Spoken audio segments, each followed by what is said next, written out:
Begin with the family of civil rights icon Reverend Jesse Jackson. They finished speaking publicly one day after he died peacefully in his sleep. Our Darius Johnson is live outside the Jackson home with more of what they had to say this morning. Darius?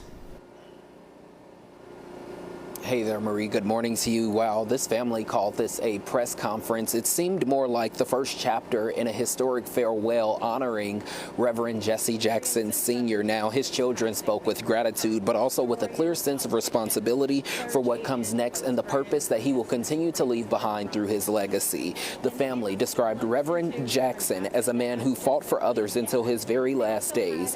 And even when his health declined, his children came forward as he battled by serving as caregivers. It was their way of returning the care he had shown to so many throughout his life. This morning, their words were rooted in faith and in gratitude, while thanking everyone who has given them prayers over the last couple of months as he continued to deal with his health issues. All of his children spoke this morning, with the exception of Jackie, who had yet to make it back in town. His son Yusef spoke of his father's passing as a transition, not an end.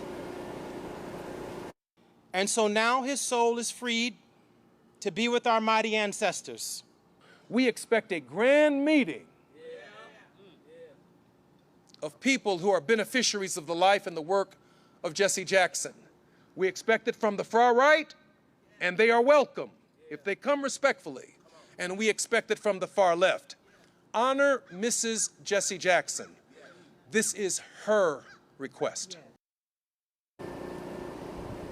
Now, the family says plans are beginning to take shape for those public services, which will include a period of lying in state at the Rainbow Push Coalition headquarters, followed by a homegoing celebration. They say this will be a celebration. He would often call funerals a meeting, so they're hoping that it can even be that, where two sides, people who have differences, will be able to come together and join and celebrate his life and his legacy. They are hoping to hold that at a church that is long enough to welcome thousands who they expect and who they request to come and pay their respects. Those details are expected to be released later on today. For now, we're live outside the Jackson family home here in Jackson Park Highlands on the south side. I'm Darius Johnson. Marie, back to you.